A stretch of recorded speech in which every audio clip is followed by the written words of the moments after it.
This episode of the Multiamory podcast is brought to you by Adam and Eve. For 50% off almost any item, a free gift, and free shipping, use promo code MULTI at checkout.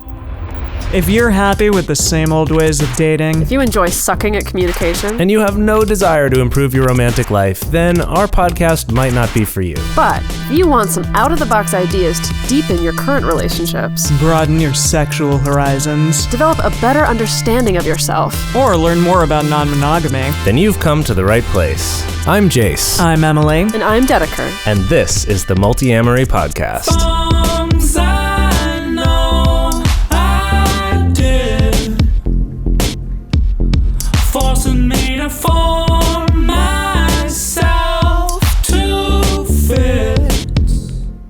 On this episode of the Multiamory podcast, we're talking about consciously choosing to be single. We've all heard of serial monogamy, and those of us in polyamorous relationships may keep ourselves polysaturated due to a fear of being alone. But what about the people who want to stay single and who are happiest when they are single? Can staying single be just as emotionally valuable as being in a relationship? We are going to talk about that and much more on this episode today. Woo! Yeah. And all of you out there may be wondering, okay, this is a relationship podcast. Why are you doing an episode on being single? I thought these people talked about being in like a million relationships. Exactly, I know, right? Like not just one relationship, but a ton of relationships. Right. So yeah, I mean, we talk about how to maintain healthy relationships on this show, but we also felt that it was important to point out that being single is a really valid option as well. We know of some really healthy, happy people who choose to stay single for most of their lives or choose to stay single for a long period of time. And we just wanted to point out that that is also a really valuable option to do in one's life. And speak about that today. Yeah, I think it's also worth mentioning that I think part of the challenge, I guess, with being single is sort of the social stigma that goes with it, or the idea that our sort of worth as a person gets tied up in whether we're in certain types of relationships, certain types of serious romantic relationships, and that if we're not, we're expected to be sad about it, or it's like, oh, what's wrong with you, or oh, there must be something wrong with me, and we see that constantly, right? We see it on, a show movies like How I Met Your Mother that lasted how many seasons? God, it was like seven seasons. Yeah, and where the whole point of the show, the whole point of that show is that you're not complete until you're in a relationship, until you find the one, right? You're in that relationship. Yeah, that concept of the one is thrown all over media. I mean, at work, often we have like Frank Sinatra on, and that song, You're Nobody Till Somebody Loves You, comes on all the time. And I'm like, that's not a really good message to be sending to people. No, it's really, really not. Yeah, or like One is the Loneliest Number. Yeah, totally. Yeah, and it's one of these things that it gets taken so for granted because that message is so universal in our in our songs and in our TV shows and our movies and everything, that we kind of don't even think about the message that we're sending, right? That we're sending, one, that you're nobody unless somebody loves you. It's the idea that the only thing that gives value to a person is being in a romantic relationship. Yeah. And then the other side of that too is I feel like it's sort of pushing people into this thing where being in a relationship is like a goal in and of itself, rather than that relationship, like rather than evaluating whether a relationship actually brings value to your life, whether it's healthy for you, whether it improves your life. Instead, it's just, well, I need to be in one, period. Yeah. So I'll take this kind of shitty or this just okay one over being single, because obviously that's worse. And it's obviously that's worse part that I think is a problem. Yeah, absolutely.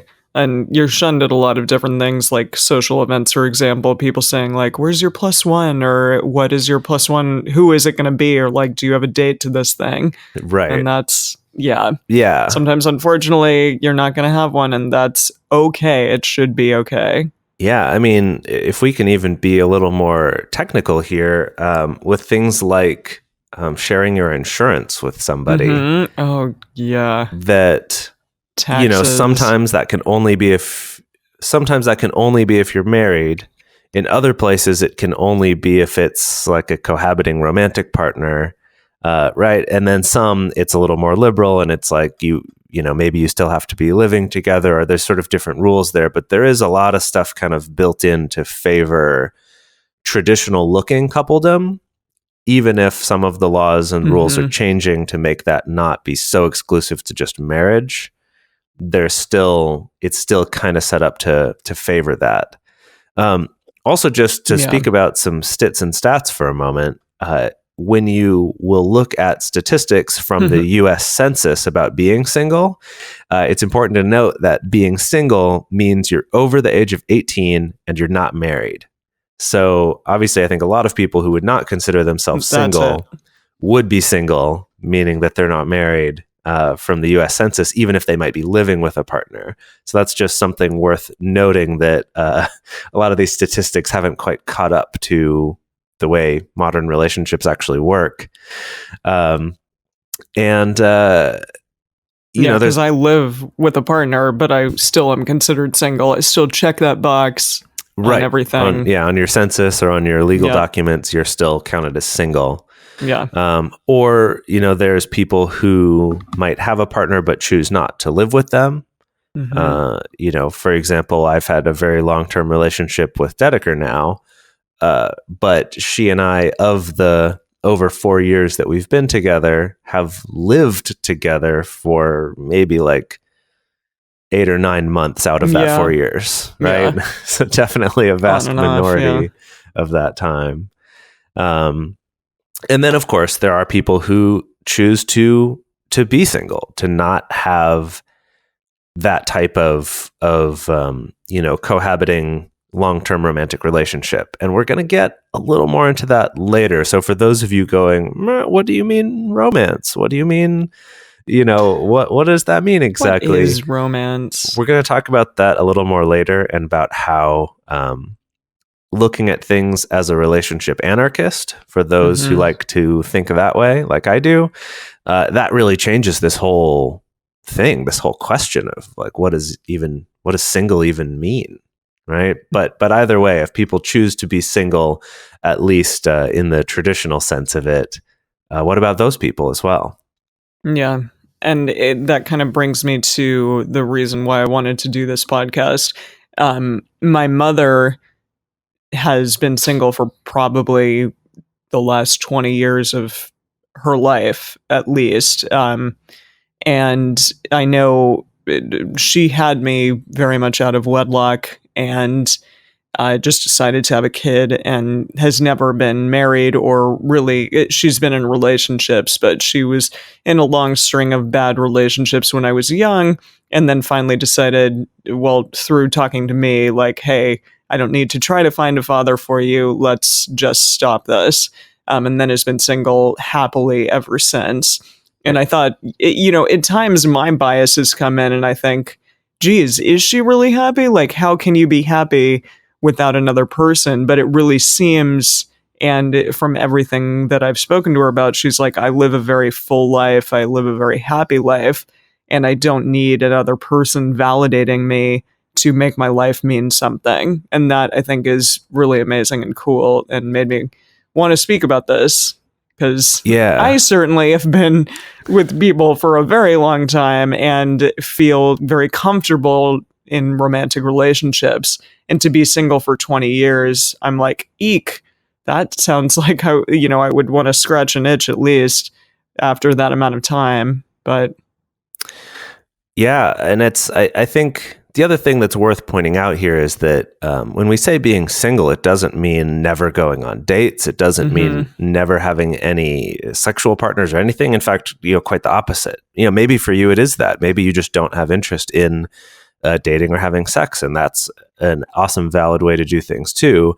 But this could also just mean you're not partaking in the kind of relationships that look like those more serious, long-term committed ones that often involve living together or committing a significant portion of your time to someone, or either an implicit or explicitly stated guarantee of staying together for a longer term or something like that, right? It's once you take away just the traditional model of a romantic relationship, meaning it's one that's heading toward marriage, if you take that out, it becomes a little bit more challenging to define, like, what does a serious relationship mean versus a casual relationship? Totally. But I think also it can also change, what it is we choose to do based on what it is we actually want in our lives. And that could change over time, obviously. But that it's like, I think things are very different now, that if you might not want a certain type of life, or at least right now, you don't want a certain type of life that's focused primarily on a relationship, maybe because you have other things you want to focus on, or you're just not interested in that, you can do that. And it's not like, you're an old maid after 25 and now no one's going to marry you again. So you're stuck, right? Like, we have people. Yeah. The stigma isn't there as much anymore, which is great. That we have people having first or second marriages much, much later in life now. Right. Mm-hmm.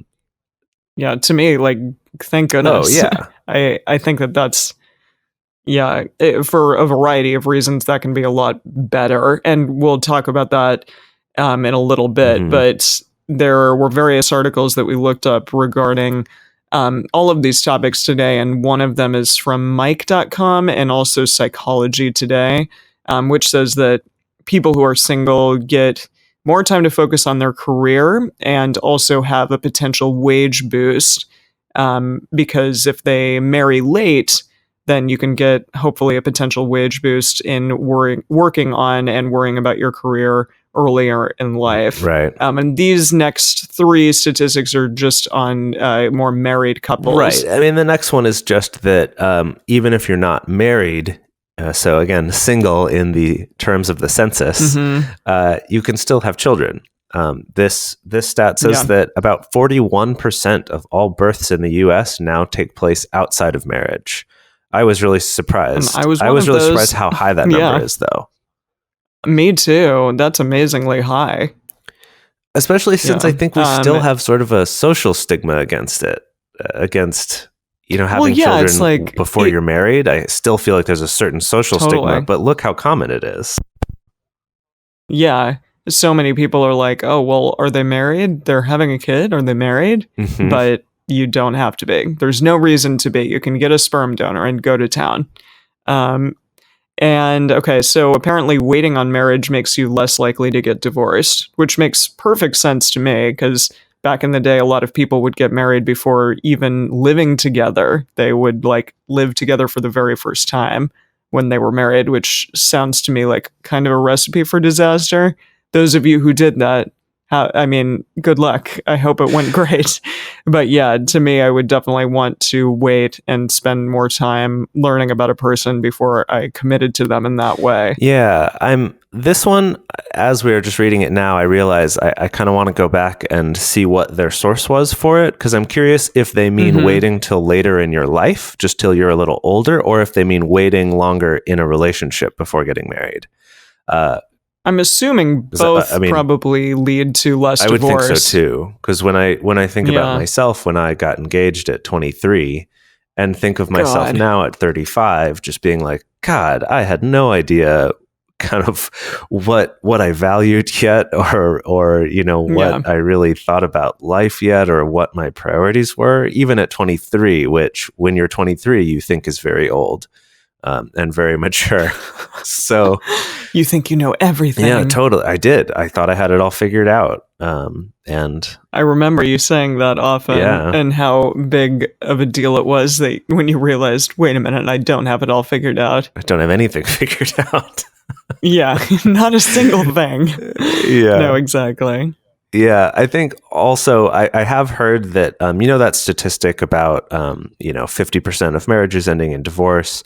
I have read recently that that number has been going down actually, but one of the arguments for why that might be going down is the fact that people are doing more marriage-like things before getting married, such as living together or even having kids, so that when those breakups do happen, it's not an actual divorce.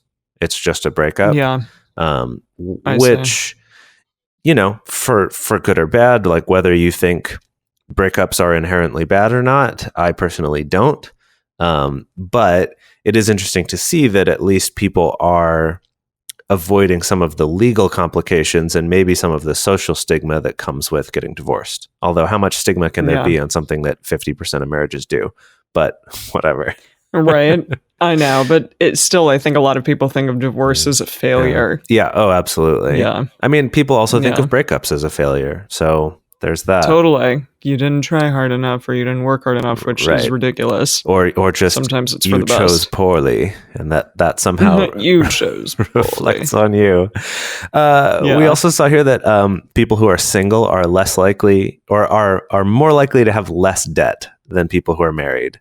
I thought that one was interesting too. I don't know how much of that's related to people being more likely to buy a house once they're married or to have kids once they're married, which is also expensive. I'm not sure, what the cause of that one is, but I thought it was interesting.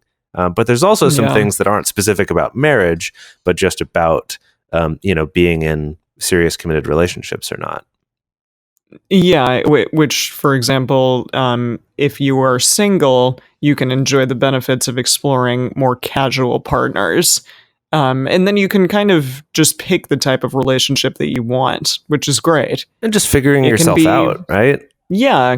It can be friends with benefits or, just dating around. It can be more casual without needing to be finding the one and looking out for the father of your kids or something. Sure. And this one's interesting too, because obviously if you're practicing some kind of ethical, consensual non-monogamy, that changes this one, where you can get this benefit without having to be single to do it, if being single isn't something that you want. And then another one, and this one I don't know a ton about, but I just thought it was fun to show in here. But that's that scientists have discovered an allele on one of our genes that they have found a link between that and being happy being single. So while there's nothing definitive about that sort of thing, whether you have or don't have this allele doesn't mean that you definitely will be happy or not happy being single, but maybe gives you more likelihood of that because there's still environmental factors that will determine whether or not that actually gets expressed or not. But anyway, just fun stuff that there's also some other research going on about things like that. The other thing I think that's worth keeping in mind with all of this, and I actually was just having a conversation with my mom this morning about this, but with any kind of study is that they're all about averages. So say scientists do a study with a large group of people and they find that 65% of people feel a certain way in a certain situation or will do a certain thing in a certain situation, that's a significant enough number that the headline for that study is going to be people feel this way in this situation. And when you really think about it, that's only 65% of people.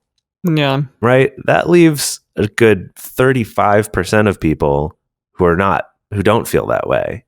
Right. And now think about even a really significant study. This would be like, wow, 90% of people. That still leaves 10% of people. That's 1 in 10. Yeah. If you think about how many friends you have, 1 out of every 10 of those, that's still a lot of people who are not going to fit that model that was shown. So, right, there's exceptions to all of these. They can be things that generally happen, but these results aren't going to apply to everyone. So if these aren't true for you, that doesn't mean something's wrong with you. It just means that these studies aren't true for everybody, right? As another example of this, maybe being single for some people is better during certain parts of their lives than others. As an example, someone could have had a good marriage for a long part of their life and either been widowed or, consciously separated and have no regrets about being married, but also don't have an interest in being married again. Or there could be other people who are single their whole life or single most of their life and then decide to couple up or get married much later in life, right? It can look all these different ways, and that it's not something that, there's just going to be one answer that's always best for everybody for all of their life in every situation. Yeah, absolutely. I like the idea of taking out the stigma of like the old maid or even the bachelor or the player, like, Right. or, the playboy guy. That becomes a thing of the past eventually, that we're not shunning those who do choose to stay single and choose to, maybe date a lot of people or be polyamorous, obviously. Yeah, absolutely. Yeah, that those things become. Yeah, so we have a couple more left. A couple things here from some studies that, again, these are just averages, so it's not going to apply to everybody, but they're kind of interesting. Yeah, apparently people who are single are better at health and fitness than their married counterparts. This is from Psychology Today. And in addition, women who are single have better overall health, and men who are single are less likely to experience heart disease. Now, this one really jumped out at me because I think, like most people, I had been told the studies before that things like married people are healthier, married people live longer, stuff like that. Like, those are statistics that get thrown out a lot. Or even in some of the newer studies, you'll hear things like, women are healthier when they're single, but men live longer when they're married. Or you'll hear different things like that. And there's a researcher, Dr. Bella DePaulo, who works at UCSB, and she has devoted much of her professional life specifically to studying single people and being single, and has a whole list of articles that she's written on her site, for various publications, but that basically are debunking those myths, is looking back at those studies and saying, actually, based on the way this study is set up, these findings don't have that conclusion, or, I wouldn't draw that conclusion from them. Yeah. And then actually showing how some others, like these ones, are showing that single people actually could have better health. Now, when we take into account things like ethical non-monogamy, I think that confuses this issue, because these studies, again, are looking at monogamous people, and I don't know in this case I think this is just being married versus unmarried.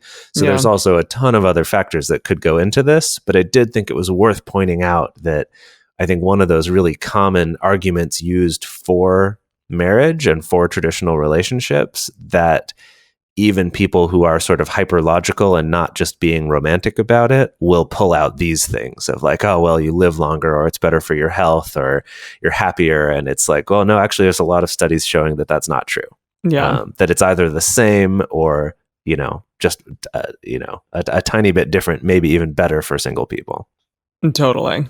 And then one more study showed that people who are single have a better understanding and sense of self. Yeah. So, being single can allow a person to work on themselves as individuals instead of like having to focus on the whole, on the couple, or on, what are we doing together as a unit. Which the thing is, polyamory also, for me at least, has allowed me to think about myself as an autonomous human as opposed to like a unit, which is really nice. I think it also forces us to work on our personal growth a little more too. Totally. Absolutely. But yes, that's been my experience. Yeah. Exactly. Sometimes in a relationship, I've felt stunted in the past. And again, that's not saying that every single person would, but being single, also just choosing to do that allows you to focus on yourself for a while. And that can be a really amazing and good thing. Yeah. So I guess the one thing, as we're going to move into some other discussion about these things, about why you might want to be single or different degrees of being single. But before we get into that, I did want to take a moment just to mention that with all of this, it's not about a contest. It's not about like which is better or trying to make some argument for one or the other being better. Our goal here is more to, just like with polyamory, that we try to say, polyamory is not better. It's not going to fix all your problems. It might be better for me. I might prefer it. But that doesn't mean it's just objectively better. And I think that's where people get caught up in their arguments where no one can see eye to eye, because it's like, no, marriage is better because of blah, or, monogamy is better because of blah, or no, polyamory is better because of this other thing. It's like, well, no. Our whole thing here is we just want people to realize that there are choices, and that a lot of the stigma or sort of negative associations that people will have about non-monogamy are not true, and that these can be really successful and healthy relationships. And the same thing with being single is that we have a lot of stigma about it. And I know a lot of poly people who, if they are single, feel like they can't even identify as polyamorous. Yeah. That they're like, I feel like I'm, I want to be polyamorous, or I believe in these things, but I'm not dating anyone, so I can't be. As opposed to, realizing that polyamory is just a way that you approach relationships when you have them. Yeah. It's like saying if someone's not in a relationship, that they're not a monogamous person. I feel like because that's the people wouldn't say that. Yeah, probably. Because that's the default. It's not quite an identity. It's not something you feel like you could like lose your monogamy card in the way that I feel like people could lose their polyamory card. I like that. Or at least that's how I hear people talk card. about it. Yeah. Yeah. No, totally. So anyway, I just want to get that out of the way, that none of this is about one thing being better than the other. It's just about looking at some other options, and maybe some of these will resonate for you and be right for you. Absolutely. That's what we're all about on this show. Oh, yeah. You have multiple options and you can do whatever the hell you want. Go to town. As long as it's ethical, please. Yeah, ethical things. Yes. No cheating. Yeah. Alrighty. But before we get into all of that, we wanted to take a moment to talk to you about a couple fun ways you can support our show. And the way that probably we appreciate and love and care deeply for the most. No, we love all of these things, but we do love our Patreon members. If you go to patreon.com/multiamory and become one of our patrons, you get a host of many different options and fun gifts that we can give you each month. One of them at the $5 level is to become a part of our Facebook patron only group. On there, we have over 200 members now, right? Yeah. It's a ton. But on there, you can post pictures or just talk about something that's going on in your life or anything at all. It's a great support group and support network. And then at the $9 and up level, we have a monthly video discussion group where we, again, come and support each other and just talk about whatever is going on in our lives. It's been a great processing group for everyone involved, and especially us. I really look forward to it each month. So yeah, again, I've really appreciated having that group to be able to share things with and get feedback in a more immediate way.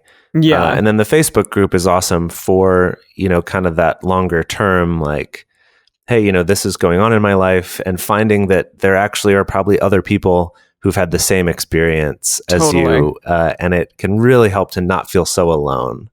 Absolutely. Yeah. Yeah. So again, that is patreon.com/multiamory. Come and support us and be one of our patrons. Yeah. Another thing that you can do real quick, if you don't want to spend any money, or even if you did already spend money on Patreon and you still want to do something else, and that's to write us a review on iTunes or on Stitcher.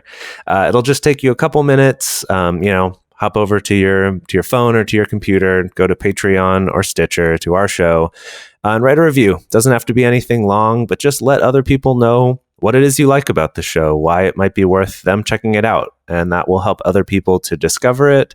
And that will lead to, hopefully all of us having less stigma around non-monogamy and other types of relationships, so that we can all live in a happier, better world once everyone listens to Multiamory. Yes, everyone, all of us. And then finally, our sponsor for this week is adamandeve.com. So we know that the holidays are coming up, and if you have something special that you want to buy, then you definitely should use our promo code MULTI at checkout, and you will get 50% off of almost any item, a free gift, and free shipping. So many amazing things. Yeah, and this you is can use, probably about your last chance to get stuff in time for Christmas. That's true. So Oh my get up on goodness. that right now. Get up all on those fun, sexy things. Exactly. Yeah, because we don't have a lot of months or weeks, days left in the year. So go to town. But yes, promo code MULTI at checkout. You can use it as many times as you want. So like, get an item, come back, get an item, come back. Use promo code MULTI all over the place. Yeah, it's a great way to get those kind of bigger, more exciting items, which I think are perfect for Christmas time. Absolutely. Yeah. Great. All right. Back into it. In looking at all of these things, I think it can be really empowering to find love and joy in things and people other than like a single human or even multiple humans. That you can have friendships and find joy in your life and in the world without it all being wrapped up in a romantic relationship. And there's a lot of contentment in learning to love yourself without needing the approval of another person. And it's something that I realized Jase and I both, and I think Dedeker even longer, have not been out of a romantic relationship for 7 years. And when I talked to my partner Josh about this, he was like, wow, that's a really long time. Like, I did take 3 or 4 years off of being in a romantic relationship just kind of to figure myself out. And I do wonder sometimes, like, did we miss out on that, Jase? I don't know. I don't think so necessarily. You can learn a lot from being in a relationship as well, but I think there is something really lovely about choosing to be single consciously. And, you know, it's not like they're not saying yes to everything or anything interesting that comes along by being single, but I think often single people can choose to be pickier about those that they let into their lives and also just be more content with being alone at those points when they are. Well, I think that's a good thing to cover here, that a lot of times, you know, when we talk about being single, we use that term being alone, like being okay with being alone. And actually, one of the other statistics that I was reading about that we didn't actually put on our list earlier, but we should have, is that studies have also found that single people will tend to put in a lot more effort to maintaining their family ties and their friendships and their other relationships in their lives. And I know that, you know, culturally we use this term being alone or being single even, right? Single has right in it. It's just one. One is the loneliest number. And it kind of leaves out this whole, you know, wealth of relationships that we have in our lives that aren't just our romantic relationships. Yeah. And I think that's key. And so actually something I want to talk about is the idea of looking at this from the point of view of relationship anarchy. Right? So the core part of relationship anarchy is this idea that there is no like inherent hierarchy and types of relationships, meaning that romantic relationships specifically are not more important than your friendships or other things, and that you can choose to be committed to certain relationships, and that choice doesn't have to go along with whether or not you're having sex or whether or not you're, quote, in love or whether or not it's romantic, however you define those things. The point here is that you can choose to be committed in any of those or choose to not be committed or to be committed in certain ways, things like that, instead of the old idea that, you know, the plus one you're going to bring with you or the person you're going to go on vacation with is only going to be a romantic partner. Yeah. That somehow that person always is going to get priority over everybody else in your life, whether they're friends or family or any of this. So that's kind of the core idea behind relationship anarchy. And so when we look at this, how does this change thinking about being single? Like if we stop thinking about there's this one category of relationship that's special, and that's the romantic one, and instead say all of my relationships are equally special and I'm the one who gets to choose how much effort I put into those or how important they are to me or what's rewarding to me about them, all of a sudden I feel like it makes single kind of not exist. True. Yeah. That instead you could look at it as each individual piece. So rather than saying I'm single or I'm not, it's not just like an off-on switch. Instead, you could look at it and say, okay, well, I'm not in any sexual relationships right now. And so it could be like, oh, okay, so like that thing that I want to have in my life, I don't have that right now. That then you can address that and say, okay, is there a way for me to get this need met or to get this thing that I want? Or you could look at it and say, oh, I don't have anyone that I'm living with and like decorating a house with or something. That you can look at just that piece instead of saying, well, the only way I can get that piece is if it's also someone that I love, that I'm having sex with, that I want to have all these other things. It could be, okay, if that's something that's important to me, maybe I can find that in another way. Yeah. Right? So the only truly single person in that is someone who like has no relationships whatsoever. Right. Yeah. Which generally is going to be an impossibility. Right. Yeah. Unless you're going to go out and live in a yurt somewhere by yourself. Or you're like super off the map. Right. I'm watching The Punisher right now. Like maybe he would be totally single, but right. I suppose he could be. Yeah. It. Yeah. Right. But I think it really changes the way that we can look at being single. Maybe even just stop using that word altogether. Yeah, because it has maybe this negative connotation still.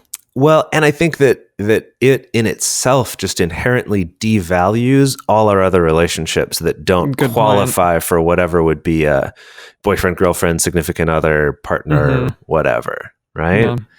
Yeah. I think that's interesting. And I think, again, to go back to the US Census, using just not being married as the definition of single, I think that's really telling too, that even in polyamory, we still have inherited a lot of the language or a lot of the concepts from a world where you're either married or you're single. And those are the only two states that you can be in. And we've still brought a lot of this with us. And I think that's why it's really worth looking at our language, looking at the types of things that we say, because I do feel like they have a lot of weight in them, especially because they carry these meanings with them. Yeah, this idea that like a partner who may mean just as much to you, but you're not married to, could somehow be less or mean less than the one in which you choose to cohabit with or be married to for whatever reason. Yeah, and that's tough. That's definitely not something that we want to continue to perpetuate, I think.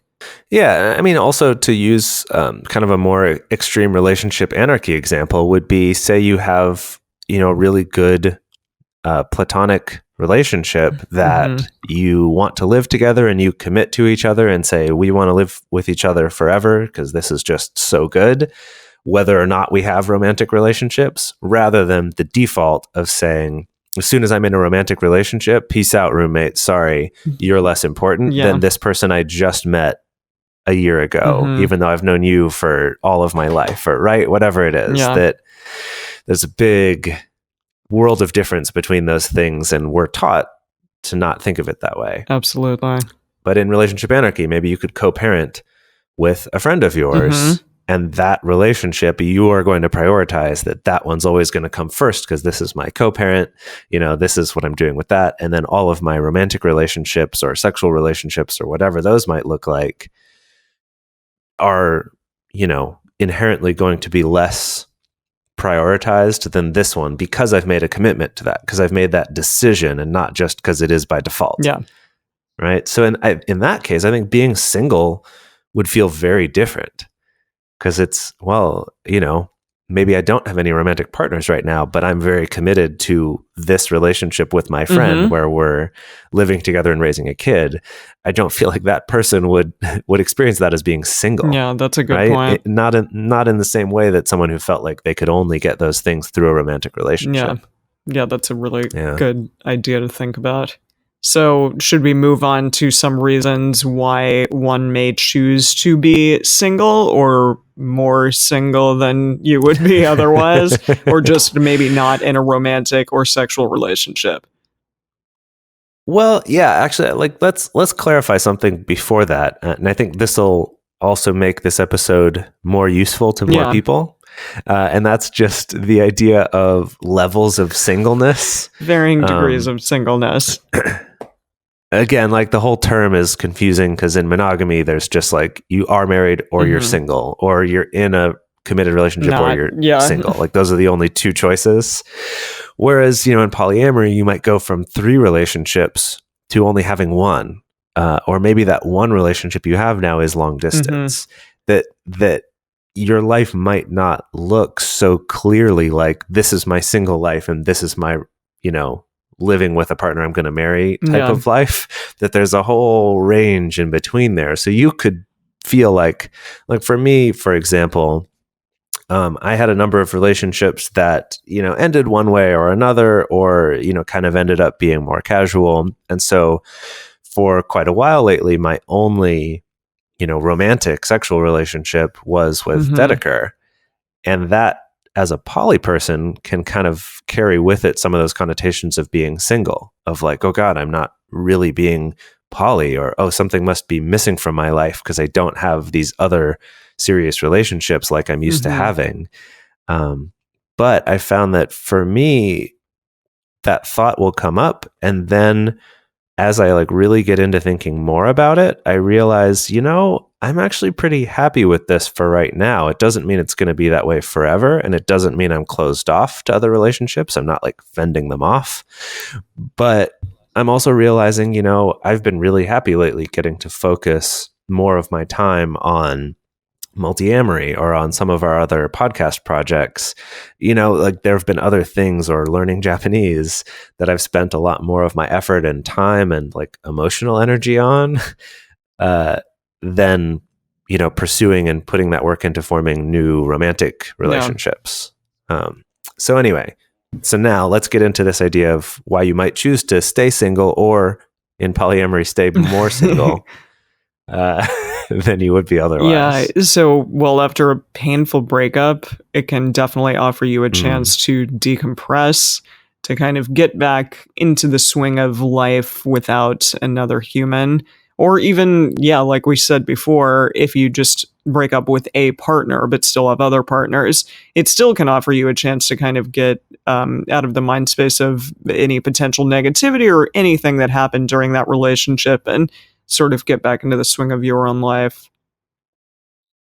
Yeah, I think that can also especially apply if the breakup was in, a very serious long-term relationship, or maybe someone you were living with, or someone that you thought of as a primary relationship, that there can be this temptation to sort of try to make all your other partners fill in the gaps where that was, rather than, this might be good to keep seeing them just as much as you did before, and allow that space of the singleness of that relationship for that decompression. Yeah, that's a great point.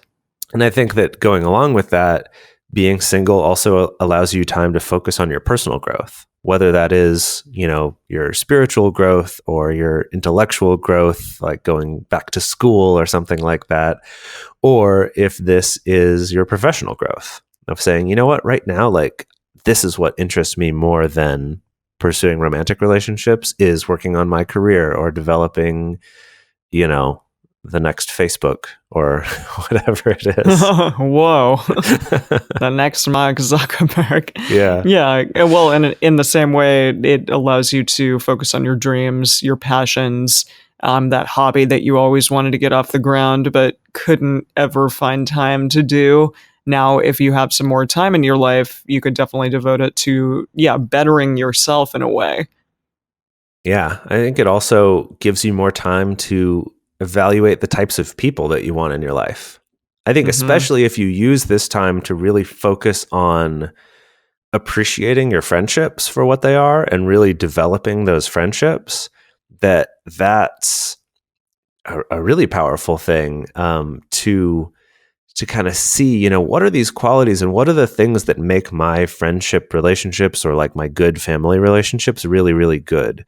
So then when I am in another romantic relationship, I have more of an idea of what is it that makes these other much more stable, dependable relationships valuable, rather than just focusing on, especially if you've just had like a series of intense but short or unstable romantic relationships, gives you a chance to kind of get a different perspective and focus more on these other relationships that may be more stable for you, whatever those are.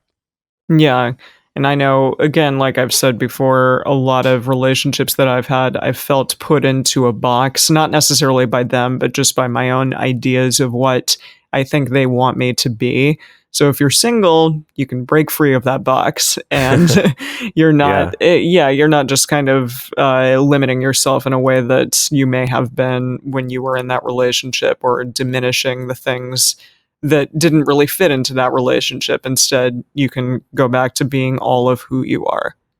Yeah, definitely. And then also just the freedom to live your own life, make your own decisions. I think especially if you're someone who likes to travel or likes to just make spontaneous plans, or, when your friends ask you, hey, do you want to go to the Grand Canyon this weekend? You can just be like, yeah, why not? Instead of saying, let me check with X, Y, and Z. So-and-so and so-and-so, X, Y, and Z. Yeah. I think that even in relationships, if you operate in more of like a single poly kind of way, even if you're monogamous, but live more of that kind of single autonomous life. So rather than I'm in a relationship, so everything I do has to be with them, kind of realizing that we each have our separate lives, and the time we spend together, we get to choose. Yeah. So again, like there's levels of singleness. I think that one's really valuable, of just that freedom to be like, you might be out at dinner and then people are like, hey, we're going out afterward. You can just say, yeah, sure. Totally. You don't have to ask anyone or try to coordinate that with other people's schedules. And I don't mean that someone's like restricting you, like your partners are holding you back, but still it's, polite and conscientious to ask check or in to with check them. in. Yeah. Yeah, especially if you have plans together with them and you need to coordinate. But it is nice to have that freedom to just say, you know what, I found an opportunity to, do one of those work around the world programs where I'm going to be gone for a year and working in a bunch of different countries or things like that. Yeah, that would be challenging if you were cohabiting with someone and then all of a sudden, bye-bye, I'm going to be gone for a year for a lot of different reasons. Not that you can't do it, but it's definitely more challenging. Absolutely. Yeah. And there are many other reasons to stay single just besides these. And there are a lot of reasons to be in multiple relationships, in a relationship, have great relationships with your friends and family. But again, we just wanted to kind of touch today on all of the reasons why one being single is totally valid and totally great. And you guys get to make the choice. So do it. Yeah. Yeah, in our write-up for this episode, we'll also have links to some of the articles, which then link to other things and other researchers. So if you really want to delve more into this, into some of the research about it that we talked about, you can find those in our show notes, which you can find at multiamory.com. Yeah. Oh, and one thing that is not in our last section is that we have merch now. So go to multiamory.com/store. And then you'll find all of our merchandise. So, yeah. Yeah. That's another good Christmas present for people. Yes. Or a holiday present or whatever, Festivus present. Yes. Hanukkah or Kwanzaa, anything. Yes. Yeah. Go get a fun Multiamory phone case. Or a hoodie or pants. Yeah. I've already heard stories from people who've worn them to the gym or to a class or something and had other people go, oh, is that Multiamory? Oh my God, really? Yes. Yes. Yeah. We're taking over the world. I know, right? Thank you all for listening. But it's a really cool way to maybe find some other people who listen to Multiamory that you might not have met otherwise if they see that and go, oh, hey. Yeah. If you're like, where are all the poly people? Just wear your Multiamory merch and you'll find them. Exactly. Yeah. All right. So if you'd like to have your question or comment played on the show, you can call 678-MULTI-05 and leave us a voicemail, or you can send us an audio message at the Multiamory Facebook page. You can also email us at info@multiamory.com or send us a message on Twitter, Facebook, or Instagram. To support our show and join our private Facebook community, go to patreon.com/multiamory. Multiamory is created and produced by Dedeker, Winston, Jase, Lindgren, and me, Emily Matlack. Our episodes are edited by Mauricio. Our social media wizard is Will McMillan. The theme song is Forms I Know I Did by Josh and Anand from the Fractal Cave EP. The full transcript is available on the episodes page at multiamory.com.